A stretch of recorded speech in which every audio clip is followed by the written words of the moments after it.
कल्याणमधील मंगल राघव नगरमध्ये इमारतीचा स्लॅब कोसळल्यामुळे मोठी दुर्घटना घडली।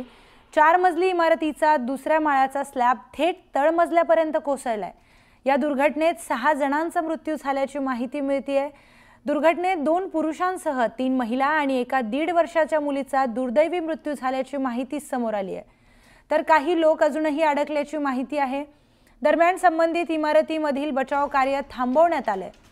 मृतांच्या वारसांना सरकारकडून 5 लाखांची मदत जाहीर करण्यात आली आहे।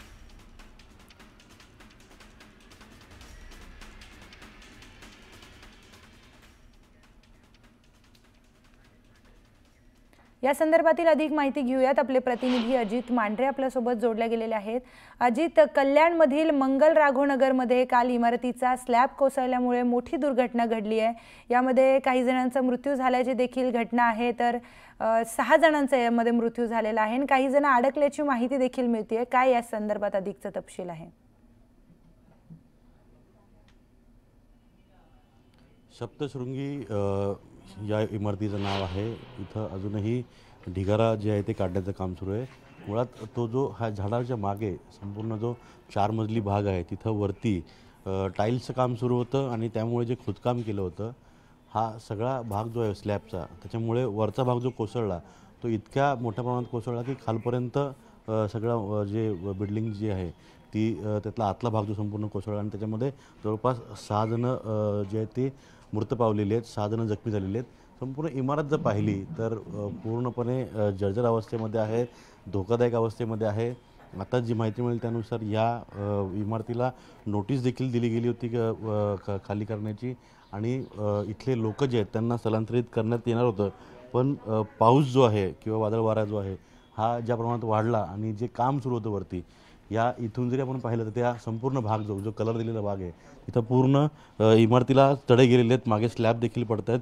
बरेच स्थानिक इथे लोक आपण त्यांच्याशी बोलण्याचा प्रयत्न करूया।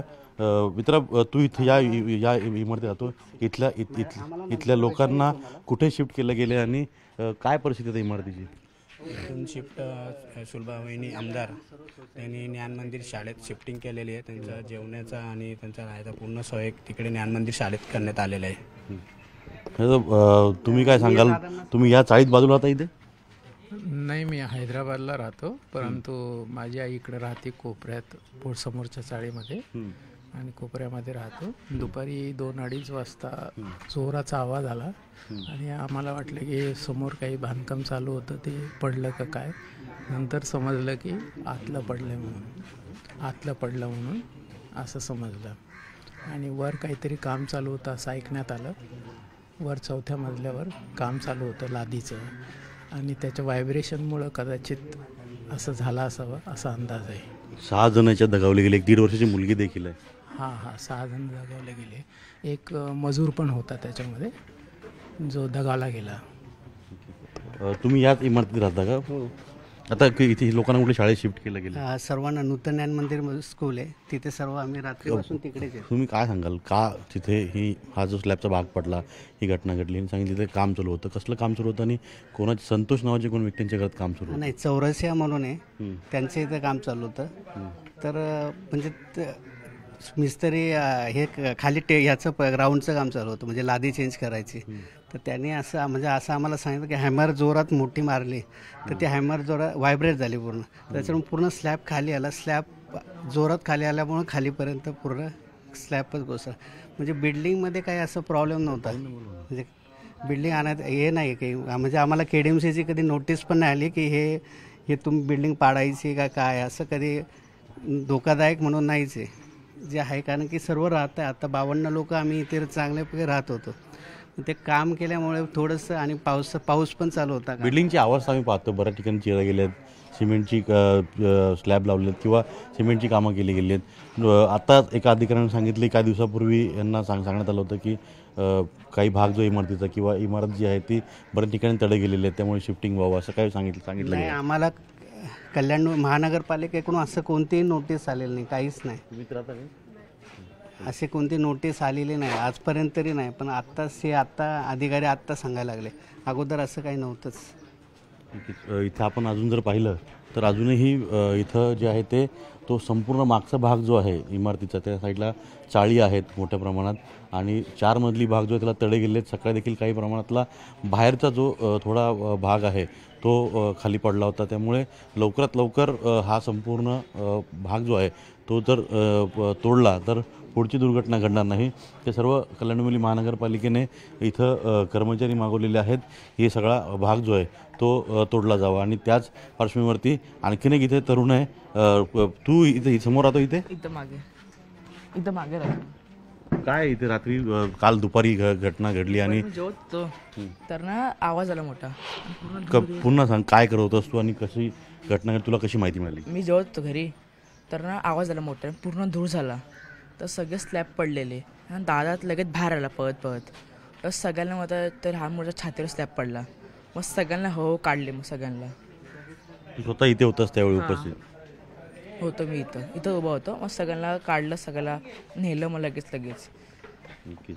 म्हणजे काळ जो आहे तो कधी सांगून येत नाही आणि आता जर आपण पाहिलं तर इथं जो भाग आहे तो खूप कमकुवत झालेला आहे. जो ऑफ व्हाईट कलरचा भाग जो आहे तो कलर मारला खूप कमकुवत झालेला आहे आणि बाहेरून जर पाहिलं तर तो वरचा भाग जो तो पूर्णपणे झुकला आहे. वरती टाईल्स लावण्याचं काम चालू होतं आणि मजुराने जोरात हातोडा मारला. त्यामुळे जे व्हायब्रेशन झालं त्या व्हायब्रेशनमुळे स्लॅब जो पडला तो स्लॅब पूर्ण पडला असल्यामुळे वरपासून खाली ग्राउंड फ्लोअरपर्यंत सगळे स्लॅब जे ते पडत आले आणि जी लोकं तिथे होती त्या सर्व लोक जे आहेत त्याच्यामध्ये त्यांचा ते मृत्यू पावलेले आहेत आणि जवळपास 6 जण जे आहेत ती यामध्ये मृत पावलेले आहेत तर 6 जण जखमी झालेले आहेत. इथल्या लोकांना ही संपूर्ण इमारत जी आहे इथल्या लोकांना जवळच्या शाळांमध्ये ते शिफ्ट केले गेले. पालिका त्यांची काळजी घेते. पण पाऊस सुरू झाला की अशा घटना घडतात किंवा पाऊस सुरू जेव्हा वादळ येतं किंवा जोरात पाऊस येतो त्यावेळी अशा जुन्या इमारती ज्या आहेत त्यांच्या तिथे त्या इमारतीत राहणाऱ्या लोकांना जो आहे तो जीव मुठीत धरून राहावं लागतं. कारण कधी कोणती घटना घडेल हे सांगता येत नाही. मुळात ही इमारत जी आहे इथं इमारतीपर्यंत अग्निशमन दल जे असेल किंवा जे बचाव कार्य करण्याकरता आलेले जवान जे आहेत त्यांना इथं पोहोचण्याकरता फार अडचणी झाल्या. कारण का अत्यंत 2x2 किंवा 4x4च्या अशा गल्ल्या आहेत आणि त्या गल्ल्यातून त्यांना आतमध्ये इथं यावं लागत होतं आणि बचाव कार्य करावं लागत होतं. त्यामुळे अशा ज्या जुन्या इमारती आहेत किंवा चिंचवड भागातल्या इमारती आहेत तिथं घटना घडली की बचाव कार्यामध्ये मोठ्या अडचणी येतातच.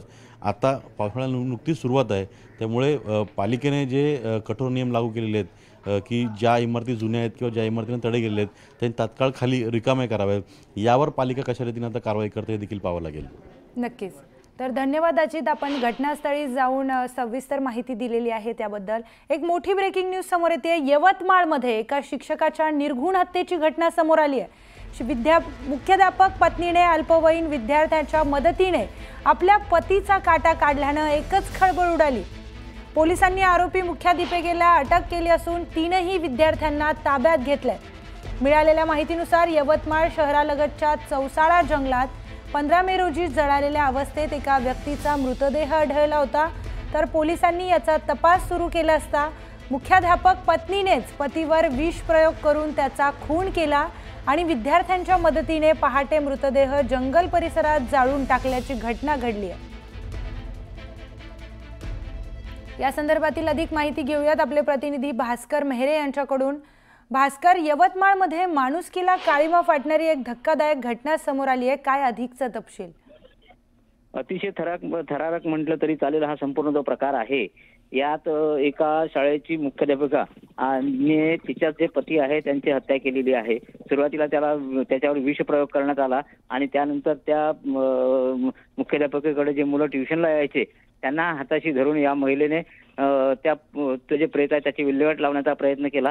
एकंदरीत संपूर्ण प्रकार जो आहे हा संतापजनक आहे आणि शिक्षकी पेशाला जर काळीमा फासणार आहे. या प्रकरणामध्ये आता आरोपी जी महिला आहे मुख्याध्यापिका निधी म्हणून, तर तिला आणि जे 3 अल्पवयीन जे मुलं आहे यांना पोलिसांनी ताब्यात घेतलेले आहे आणि या संदर्भात संपूर्ण चौकशी या ठिकाणी सुरू आहे. धन्यवाद भास्कर, आपण दिलेल्या सविस्तर माहितीसाठी.